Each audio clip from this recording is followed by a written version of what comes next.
በሉ ስሟን ጥሯት። እናቴ ማኅፀን አምላክ ሲፈጥረኝ በአርአያው በአምሳሉ እጅግ አስዋበኝ።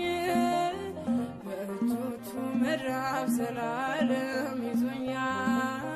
ድንግል ማርያምን እናቱን ሰጥቶኛል።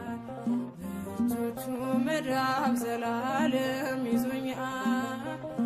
ድንግል ማርያም